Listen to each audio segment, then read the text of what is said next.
For most of us, fish is food, a source of tasty and nutritious protein. For criminal actors, it is a billion-dollar business opportunity. Here, I'm talking about illegal, unreported, and unregulated fishing, also known as IUU fishing. Because of the secretive nature of the crime, it's really hard to know how big the sector is. But a 2020 study estimated that the annual gross revenues from IUU fishing globally is between $9 and $17 billion. If we talk about the estimated economic loss annually from having these fish diverted from the legitimate trade system, the numbers are even higher, between $26 and $50 billion. In fact, 1 in every 5 fish caught around the world every year could originate from IUU fishing, according to the United Nations. Beyond monetary losses, there are multiple negative impacts from IUU fishing. These include habitat and environmental destruction, less fish for future consumers globally, and loss of jobs and incomes for fishing communities locally. It is also linked to corruption, weak governance, illicit financial flows, tax abuse and financial secrecy, and increasingly there are signs pointing to the involvement of national and transnational organized crime networks. As a result, governments, NGOs, and the UN have set up initiatives at local, national, regional, and international levels to fight this practice. Unfortunately, despite these actions, illegal, unreported, and unregulated fishing remains a significant problem, and the world has failed to achieve a global target to eliminate it by 2020, according to the IUU Fishing Index. So what can we do to end IUU fishing? Where does the responsibility lie? What roles transnational criminal networks play? These are the questions we're looking to answer in this episode of The Index from the Global Initiative Against Transnational Organized Crime, where we are focusing on IUU fishing, particularly in Oceania, a region full of small island and coastal developing states where fisheries play an extremely important role in culture, the economy, and politics. I'm Dina Win. We have 2 experts, Ian Urbina, a journalist and director of the non-profit journalism organization Outlaw Ocean Project, which focuses on stories about crimes in the ocean, and Dr. Jade Lindley, specialist in transnational organized crime at the University of Western Australia Law School, who has worked extensively on illegal fishing. I started by asking Ian to explain the linkages between fishing and criminal activities. Yeah, I view the sea, the offshore realm as a frontier. It's a frontier where more than 50 million people work, and it's a sprawling realm that covers much of the surface of the planet. If you want to explore a frontier sort of anthropologically, one way to do that is to look at the line between what is allowed and what is not. And what's on the other side of that line is crime. So I take a look at the realm in general, but through the perspective of crime. And the crimes that I focus on fall into 2 categories. They're environmental crimes, so illegal fishing is in that realm, or they're human rights or labor crimes. So that's our general approach to the sphere. Whether the crime is a crime of passion, an acute crime, a slow motion crime, an organized crime is irrelevant to me. I'm interested in it all and sort of what it tells us about ourselves as humans, what it tells us about the fate of the planet, what it tells us about the failures or successes of governance, the responsibility of consumers and companies. All those things can be navigated through a lens of crime. We're talking about fisheries today, and it's a sector that is possibly one of the furthest in people's minds when we talk about organized crime. But Ian, it is a highly valuable commodity, isn't it? How and where does fishing and criminal activities intersect? It does, yeah. I think if you think of the offshore realm as, in the simplest form, divided between, who is out there and what are they doing? Well, mostly you have either maritime or merchant marine, and they're carrying stuff, grain, oil, Nike shoes, containers. And then you have fishers. the workers who work on nearshore, distant water fishing vessels. And the vast majority of the people, when you look at the 55 million people, whatever it is, are fishers. There are lots of other activities out there. There are navies and there are seabed miners and there are Coast Guard vessels and there are, internet cable laying companies and bioprospectors looking for a cure for cancer and sailors. And there are other characters, but the vast majority fit in the fishers category. And the crimes that they're involved in, either they're the culprits or the victims or both of crimes. As culprits, they tend to be committing violence against each other or committing crimes against the environment writ large or committing crimes against the marine resources that exist, i.e. taking stuff that doesn't belong to them. And that's where illegal fishing comes in. So, Ian, what's the relationship between IUU fishing and other types of organized crime, like, say, money laundering? And, how are they linked? Yeah, I mean, not only are there linkages, but it's quite important that more and more people and law enforcement and governments and companies pay attention to this other category of crime, because it's the sort of Al Capone being taken down by tax evasion.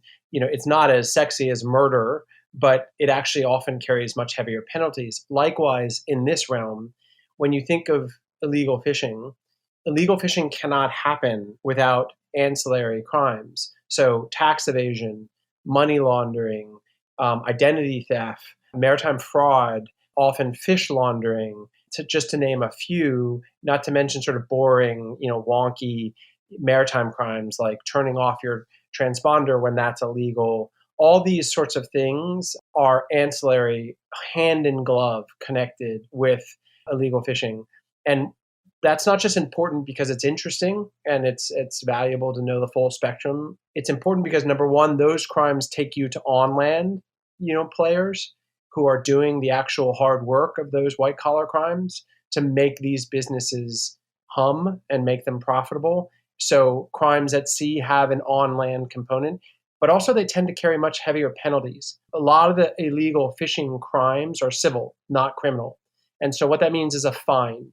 And often the fine is minimal, and it's a sort of rounding error for companies. Whereas these white-collar crimes are criminal, and they actually can shut a business down. They can actually get a ship, confiscated and resold. They have teeth. And for both of those reasons, that's why more and more attention should be paid on these more boring but consequential crimes that are connected to illegal fishing. Now, in this episode, we wanted to examine one region and its role in IUU fishing, and that's Oceania. Now, in the OC Index, this region covers 14 countries, including Australia, New Zealand, Papua New Guinea, and then the Pacific islands of Fiji, Samoa, Tonga, Vanuatu, and so on. So how bad is IUU fishing in Oceania? Well, it isn't good. Compared to some other regions, a large extent of global IUU fishing occurs in Oceania region, and that's because within the region there is a lot of ocean, both within territorial waters and exclusive economic zone, and also the high seas. This is Dr. Jade Lindley from the University of Western Australia Law School. Within Oceania belongs Australia and New Zealand, which have different crime profiles from each of the smaller Melanesian, Polynesian, and Micronesian regions. But being mostly developing countries in the region, many are troubled by weak governance that hinder efforts to effect positive change to IUU fishing. There is a lack of financial, physical, and human resources to adequately monitor and control what is happening at sea and once fish are landed at port. Often these resources are necessarily allocated elsewhere to more urgent services such as education and healthcare, especially during a pandemic. Another is the global positioning of Oceania, which means that many of the small islands are along or nearby important trade routes. Not only this, but often being quite isolated, they may be very exposed, and therefore this increases their relative vulnerability as being transit locations for other organised crime as well as IUU fishing.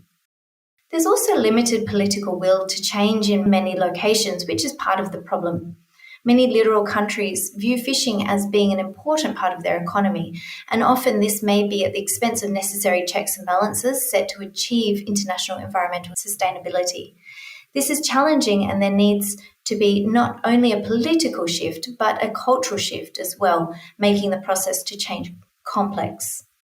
Despite that, led by the Marshall Islands president in 2018, they sought to establish an IUU Fishing Free Pacific by 2023. So we're seeing how things are progressing towards that goal.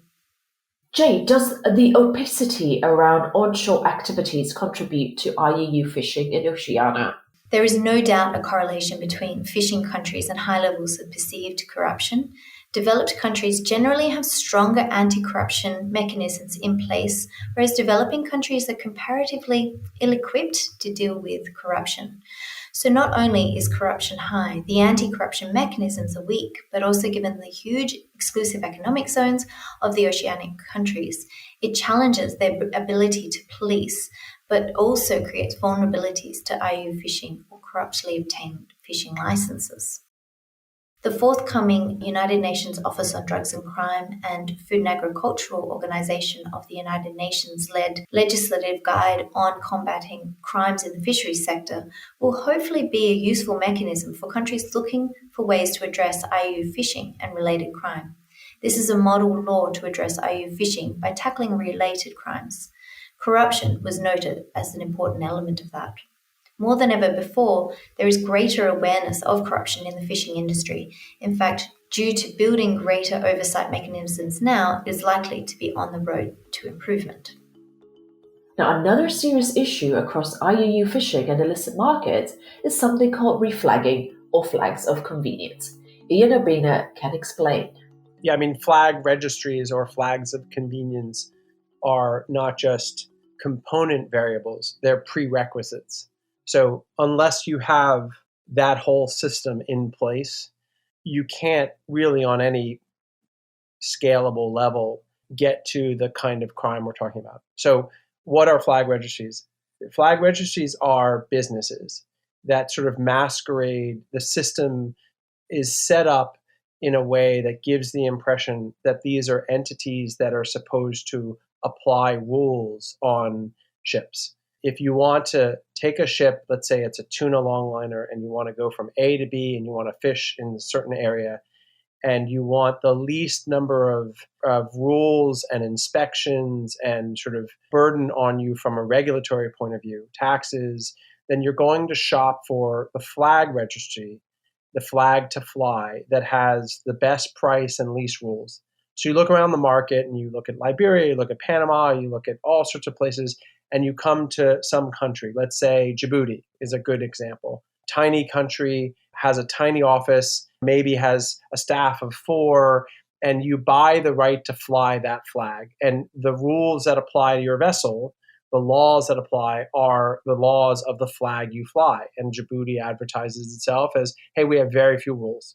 Okay, so off you go to the high seas, you fly Djibouti's flag. If something goes awry, if you get caught stealing fish, if some guy dies, if you dump oil and you get caught, you actually have to answer to the flag registry, but you pay the flag register. You're a client of them. So the cop, i.e. the flag registry, who's supposed to enforce rules on you, are also taking money from you. Well, that's an inherent conflict of interest. Furthermore, the very nature of flag registries, their first and foremost priority is to their client's privacy. So when you, the ship owner, gets in trouble with some country for invading their waters, that country contacts the flag registry, and the flag registry says, I'm sorry, I can't release that information because these are clients of ours, and one of our core tenets of our relationship is privacy. So these flag registries do not serve the law, they do not serve the public, they serve the client, and that's the ship, and often those ships are bad actors, and that's why the whole system's rotten. Now, this sounds a little bit to me like tax havens using privacy as an excuse. It's offshoring of governance, of regulatory oversight to the market. And in the market, you go to the best bidder, the best option, and you buy it.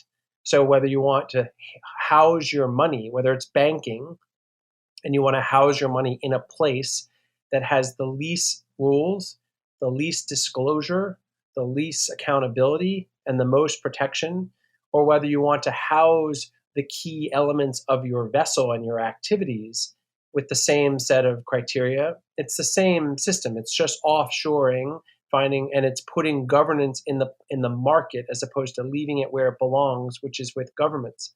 And there was a time before flag registries or flags of convenience, existed. And in that time, when you were a ship, you flew the flag most typically of your home port nation. And the nation exerted governance over the reputation of that flag, and its roles were like a government. Not all were perfect, but they were certainly better than what we have now from the perspective of rules. So yes, it's very comparable to tax havens for banking. Now, the Marshall Islands in Oceania, which is a small collection of islands to the northeast of Papua New Guinea with a population of around 60,000. And yet, this country hosts one of the world's largest ship registries for flags of convenience. Here's Dr. Jade Lindley again. Flags of convenience are certainly part of the problem. They are known to impose lower standards for vessel safety, labour conditions, and generally turn a blind eye, making them a logical choice for criminal organisations conducting, among other crimes, illegal fishing. However, flags of convenience are also necessary in bridging the sometimes impossible divide for market entry for some legitimate vessels that are unable to meet strict requirements of other legitimate flagging states, and these flags of convenience states also provide an income to those states. New research suggests that the cost of pursuing IUU fishing should fall on the vessel's flag state, which could devastate flags of convenience and make it unviable, and therefore forcing compliance with stricter rules and in turn lead to reduction in IUU fishing. The flip side is also that the elimination of flags of convenience would impact on other commercial trade too, meaning the consumer would pay more for goods shipped internationally. This could be an option, but would take time to implement, and we are already behind on the SDG 14.4 target. The Marshall Islands are strategically positioned along important trade routes for transboundary tuna fishing, so as well as having opportunity to offend, the Marshalls are a flag of convenience, but also a tax haven. There are many layers of complexity around that attract organised crime. So Jade, what's the capacity of governments and civil society in Oceania to put a stop to this? Or is it particularly difficult to regulate IUU fishing, and if so, why? So yes, the regulatory and governance situation I would like to point out is quite different between Australia and New Zealand and the small island states that are peppered throughout the Pacific Ocean. But it's important to note that something that applies globally is this moving away from the preoccupation with establishing sound laws in many of these countries as being the solution. It's not the solution, it's part of the solution, but laws can only go so far. While they are incredibly necessary and important, they are only part of the solution. Civil society certainly has a role that is often overlooked, so establishing an untraditional, pluralistic regulatory response that combines all available and competent parties is important. The response may look quite different between countries and regions, but what is important is establishing and maintaining a stronghold against IUU fishing. Another element that needs to be unpacked is culture, the culture of fishing, but also the culture relating to regulation, law enforcement, and the relationship between those in public office. I'm not suggesting that some cultures intentionally evade rules, but tolerance for some forms of corruption may be culturally relevant. This certainly differs between regions, but also between countries. So IUU fishing might not be on the radar of the average consumer, but it is a well-known concern for international organizations and national governments. And lots of initiatives have been launched to tackle and combat this issue. Indeed, tech giants like Google has invested in the Global Fishing Watch, and Microsoft's former CEO, the late Paul Allen, invested in a company called Skylight. And these platforms use technology and data to identify suspicious vessel behavior and helping to control these waters. So given all this, what progress has been made and what are the choke points?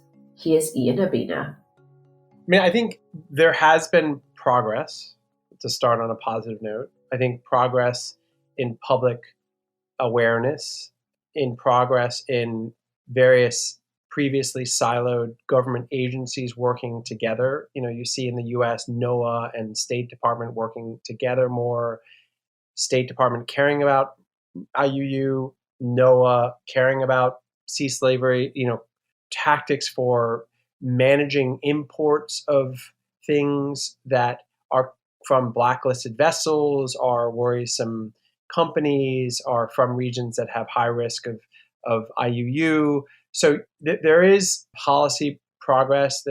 I personally think that the most powerful portion of the stakeholder pie is the one where there's been the least progress, and that is the market. And so market players, companies versus the governments. And market players just have not yet really been willing to reckon with the fact that they have illegality in their supply chain.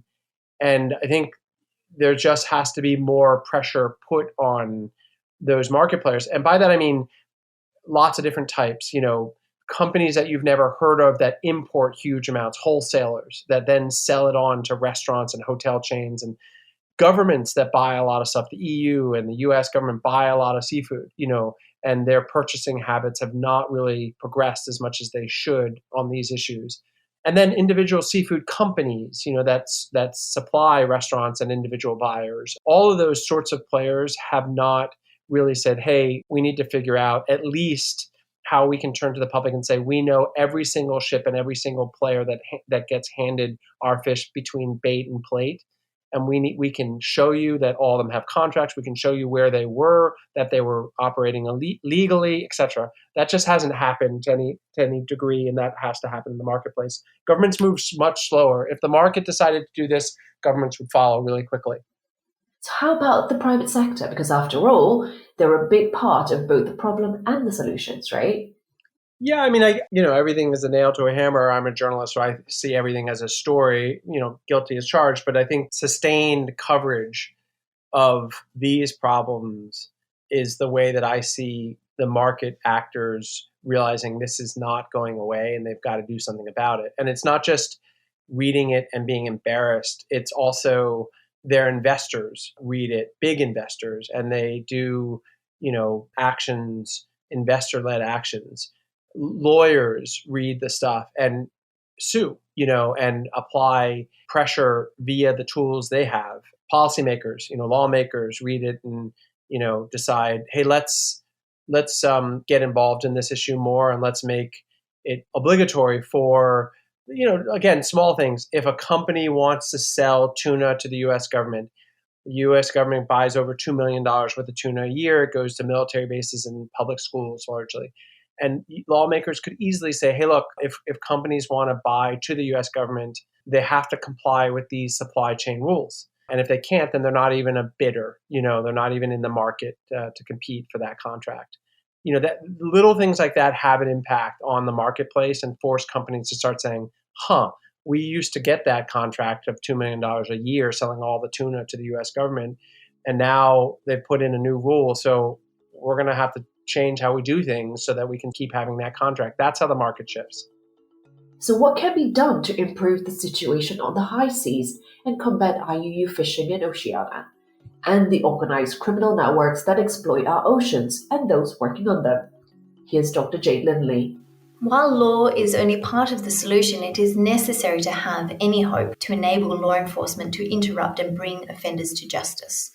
To complement and enable the laws, there also needs to be training of law enforcement and the judiciary, and to ensure those intercepted by police are responded to effectively. Penalties need to be appropriate to the harm caused. We are facing a fish stock crisis, so finding appropriate financial penalties that are realistic can be challenging, but maybe some innovative thinking is needed. Beyond traditional corporation and individual financial penalties and imprisonment, maybe things like license bans, vessel destruction, and donations rather than fine payments may be considered. Adopting industry-wide changes may seem impossible and unachievable, but even small changes will collectively have an impact. untraditional, innovative regulation and enforcement approaches need to be part of the solution because up until now, it hasn't been effective enough to achieve SDG 14.4.